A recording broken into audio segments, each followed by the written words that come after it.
Hello there, it is Dream, and today we are doing a kit breakdown and guide for the newest unit coming to global later this week, Edda.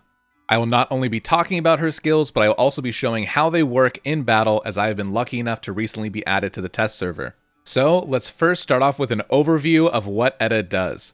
Edda is a Watcher type support with built-in passive assisting attacks.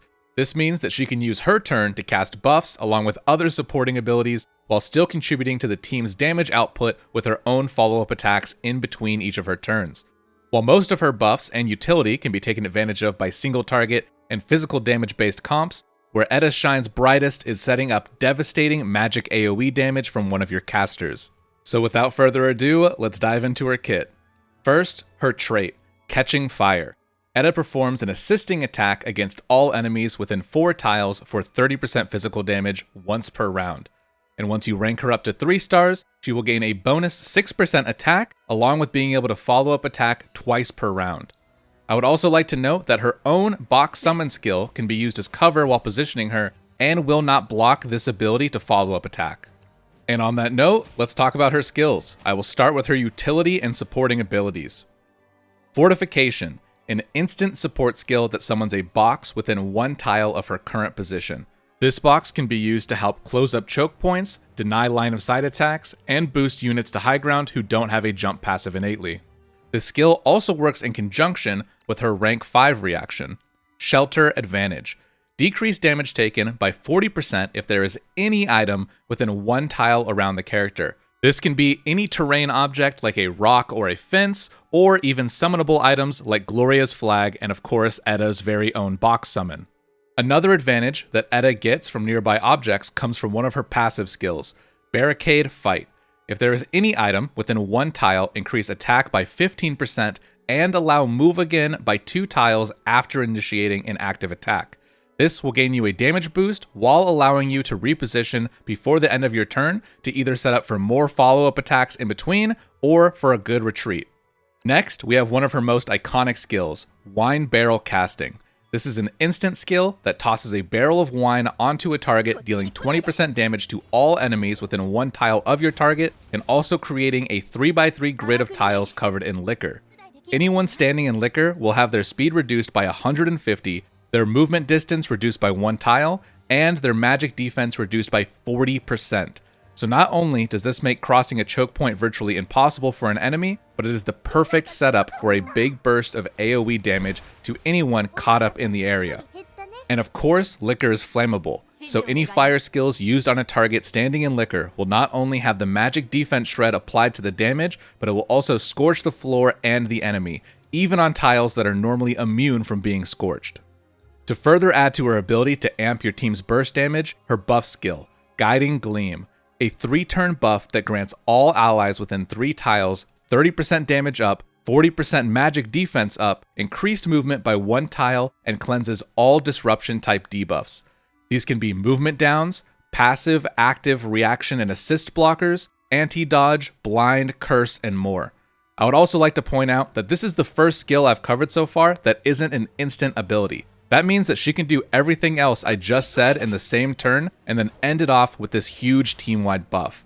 This will turn Beryl from a cute big hat mage into the #1 on the FBI's most wanted list for crimes against humanity. Her final support skill I want to cover won't come until rank 11, but it is still insane, so I want to talk about it. Take Arms. All other allies within 4 tiles of Edda gain 1 energy. Her trait's assisting attack gets 130% bonus damage and can trigger 2 extra times for 1 turn, which means at rank 3, she would turn into an absolute turret, dealing 160% damage up to 4 times before her next turn. On the topic of damage, she does have a few DPS abilities, but they pale in comparison to her supporting ones, so I will only be covering her innate skill, Shield Break Shot. Deal 135% of unblockable damage to an enemy within a 3-tile straight line of you, gaining 60% extra attack if the target has a shield. So while you won't be running this most of the time, I can still see this being very, very powerful in PvP, where we all gain a shield at the start of battle for this season, or for DPS checks on shields like in Weapon Trial 3. And so, with her kit covered, let's talk about how you go about ranking her up. And so, let's open up her rank page. We scroll down for rank 1, we are taking Fortification, her instant box skill. On the right, she does have a pretty good passive for, again, shield breaking, the kind of thing that her innate leans into. However, I feel like this is something that you're going to do way later down the line as a super low priority double grab if you are a PvPer. For rank 3, however, this is a high priority Castilla spend. We're going to want our huge damage buff along with our wine barrel casting. Both of these are very strong, and I would probably rank this the same as getting both rank 3s on Inanna.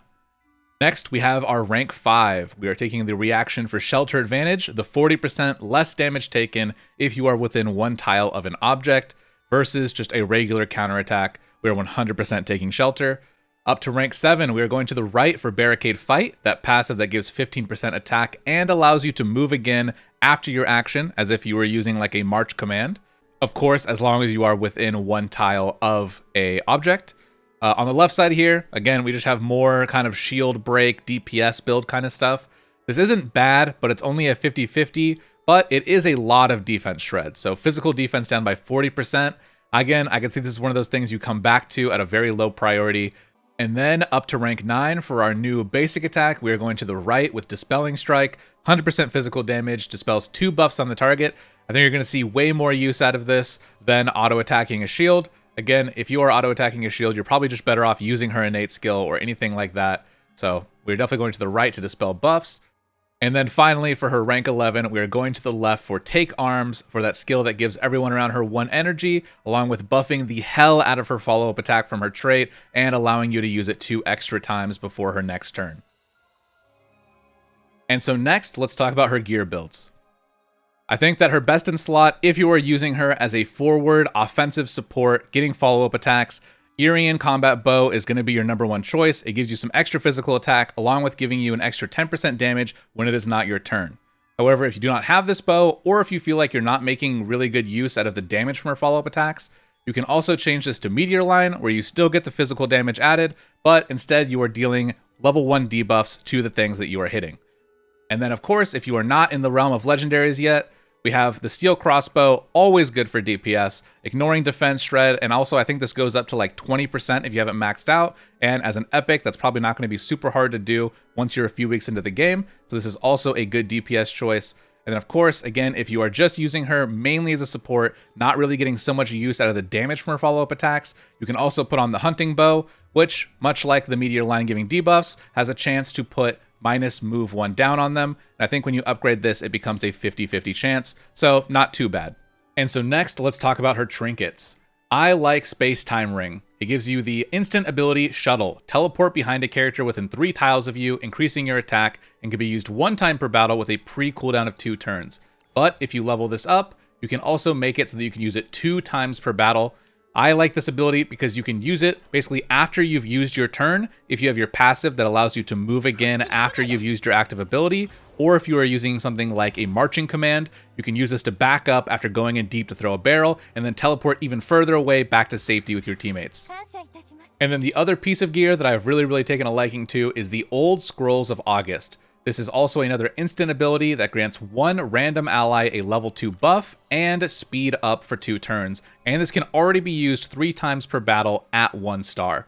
So if you do not yet have the Space Time Ring to give her, I would probably give her the Old Scrolls of August.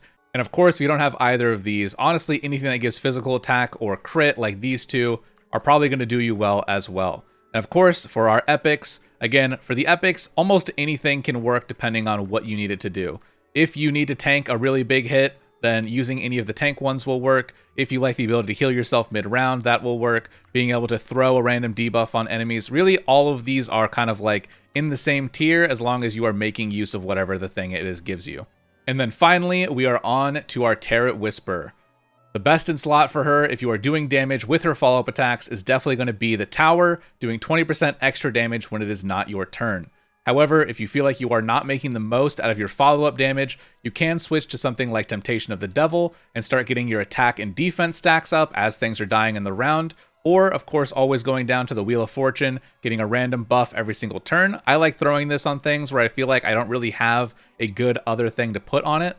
And then of course, as your main stats, you're going to want physical attack all the way down until this last slot, and this last slot you're going to want to roll the exclusive 40% lifesteal line. And so finally, on to how to pick which skills you're going to be using on her.